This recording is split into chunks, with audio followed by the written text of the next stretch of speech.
I've seen a lot of people who get into this business that maybe built an accessory dwelling unit in their backyard, or maybe you purchase a property that already has some sort of built-in cash flow, even if you're breaking even on the mortgage initially, and then you can go out and build some more properties on that land. Maybe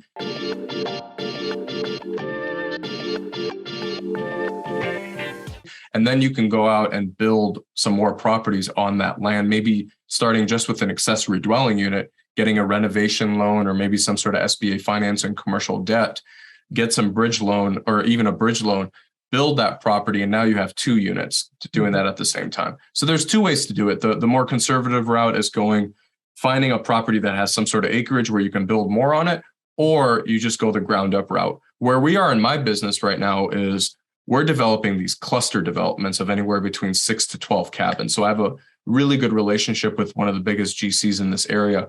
And we're going out and building these like boutique resorts of anywhere, again, between 6 to 12 cabins, where we're building a community inside of like anywhere between 10 to 20 acres.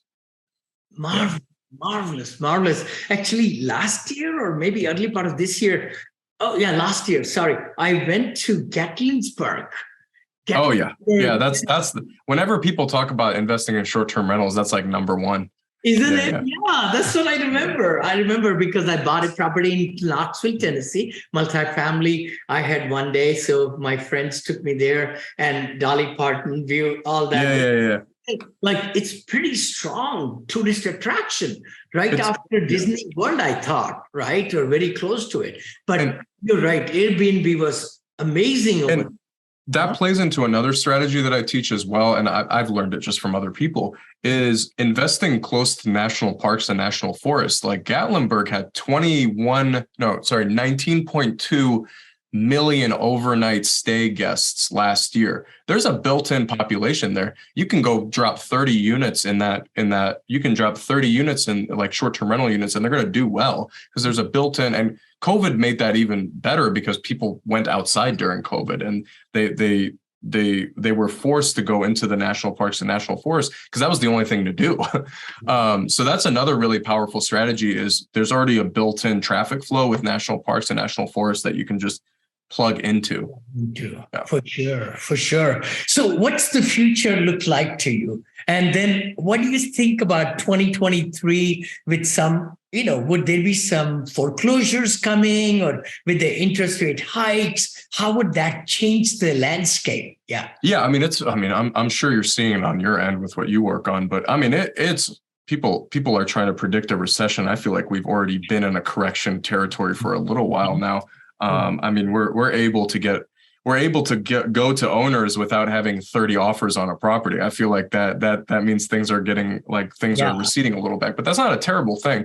I just wrote a Bigger Pockets article on it that no matter what the interest rates are doing, I still urge people to invest. We just secured, it hurt to do it compared to where the interest rates were, but we just secured an interest rate at like 9.25%, which sucked, but our projections still showed a positive cash flow. So we still went through with it. And I've been telling people, imagine if you can make the property work at this interest rate, where you're going to be at when you can refinance out of that interest rate once interest rates drop. Because like how they're always going to drop, they're always going to go up no matter where we are in the market. But short-term rentals have been around forever. Before Airbnb and VRBO, you just had to pick up a phone, right? I think where they're going in 2023 and looking 5 and 10 years is the unique experience, is what we were talking about. But yeah, we're positioning ourselves with the funds that we work with to sort of just be in line with some people who are, we've already dealt with it. We got a property under contract where people are sort of coming up at the end of their business plans, but they can't refinance at their current financial situation, can't refinance out of that, say, like adjustable rate loan that they got 4 years ago or whatever. They're just caught up in the middle of that. And we're sort of coming in and sort of purchasing those properties. But yeah, no, there in every real estate asset class, I feel like there is a huge opportunity coming in the next year. And that is easier said than done.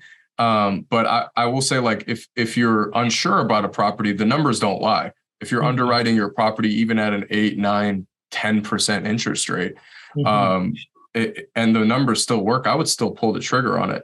I was too young for when 2008 or 9 happened. So when I was in the military, I consumed every book on recessions, any market cycle books that I could read. I mean, in the 80s and in the 90s, I mean, we were at 10 plus interest rates anyways. And it's like people were still investing. So true. So true. Yeah, no, I mean, my outlook and the future of my business, I want to be doing some larger deals. So boutique hotels, I would love to do some international properties as well.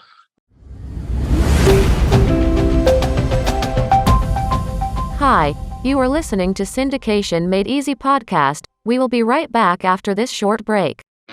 Hi, thank you so much. This is Vinney Chopra, and thank you for subscribing to my podcast and YouTube channel and Facebook pages and all the great things, and LinkedIn. Connect with me. I come live to you every Friday at 9:30 Pacific with Vinney and Bo show. Please also look at that. And also the podcast, which is my apartment syndication made easy. The book I wrote a couple of years back became international top seller on Amazon International now. And then we like to bring great guests for you every week or twice a week sometime to give you a lot of great knowledge. So please subscribe. You give us 5-star reviews on the iTunes. The better the guests we can bring, and our ranking will go higher also. Thanks again for following us and really getting the most out of it. Please comment, like, share, because we would love to bring better and better material for you. I would love to do some international properties as well. Sort of take the Maldives over the water cabana idea and apply it to other markets as well, other international markets. I think that's the next step for our business. That's a little sneak peek at what we've been working on. Love it, love it, love it. It's very exciting. From the multifamily, I've gone also into hotels, and I'm buying those. Actually, I was going to buy one in St. Petersburg as of last week. I just pulled the plug in the sense that it's getting to be 7 point whatever, the cap rate. It didn't make sense. Just didn't make sense. And I told my investors, I know they were ready to pitch in a lot of money with me. But anyway, the thing is, again, it's great to diversify. I keep that in mind. And everybody listening to me and my friend, Alex, the key thing is you got to really be looking at, if it's multifamily, if it's, storage units, wow, or it could be hospitality or Airbnb, cabins. There are different ways to invest passively and work actively. And just like you said, flipping is just a one transaction thing. Right. Wholesaling is one transaction thing. But having cabins like, Alex is doing, that's a legacy building, because Absolutely. You build one and then you can get returns again and again and again and again. Wonderful. Yeah, you can do cash out refinances when the market is good, pull money out. That's what we did with that first one. And we just plowed it back into more units. Yeah. Surely. Any other things you would like to tell the audience, and how can people reach you? And thank you for contributing to Bigger Pockets. If you don't, maybe you could send some links, and the team will put that also under the episode. That way, a lot of people can cross it to Bigger Pockets and get familiar with you over there also. If you guys want to connect with me, I'm pretty active on LinkedIn, pretty active in the Bigger Pockets comment section, because those are always fun to read sometimes. And I also have a YouTube channel if you guys want to check that out, where we just detail what we work on with our properties. I usually visit my property sites anywhere between once a week to once every 2 weeks. So I just bring a camera with me and just talk about what we're working on. And essentially, the YouTube channel exists for people that are at the start of their journey where I was when I started 6 years ago. Because if I would have had this YouTube channel, I would be heads and shoulders where I am today. So that I'm just doing it for people who are just starting out in this business.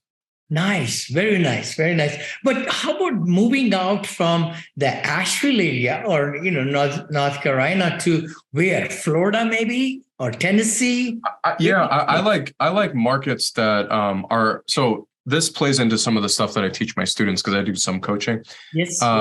And so every area, there are hundreds of these pocket markets that exist throughout the whole country.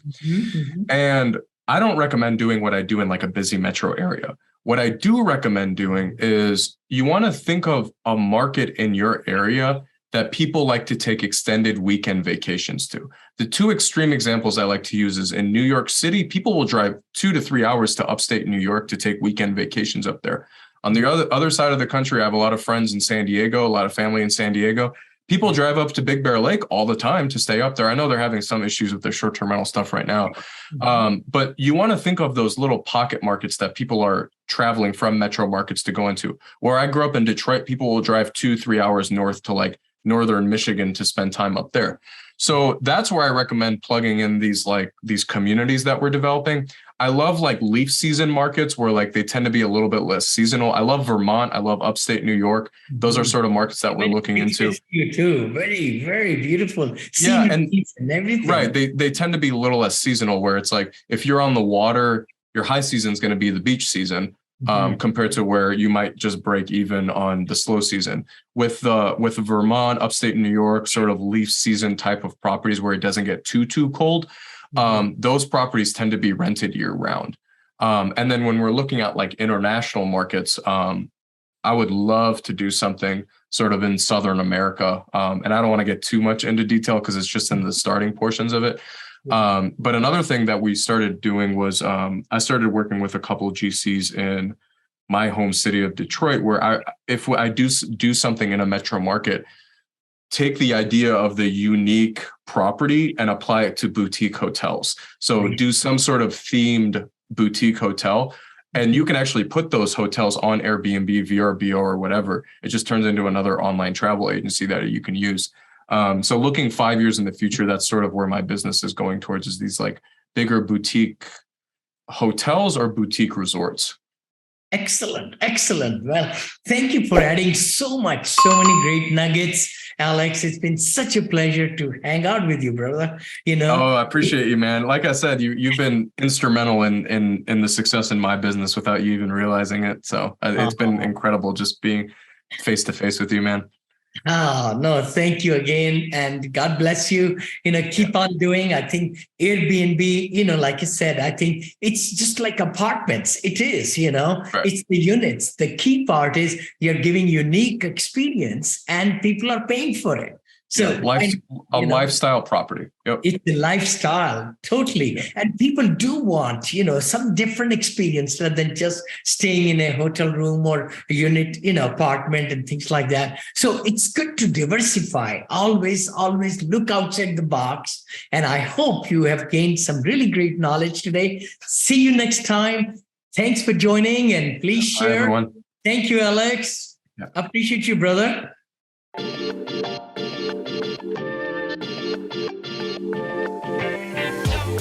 Thank you again, for joining Vinney Chopra this week on this podcast. And please subscribe, share, give comments, and give 5-star rating if you can on iTunes, because that really helps a lot for us to bring great guests. And also iTunes raises our rankings up.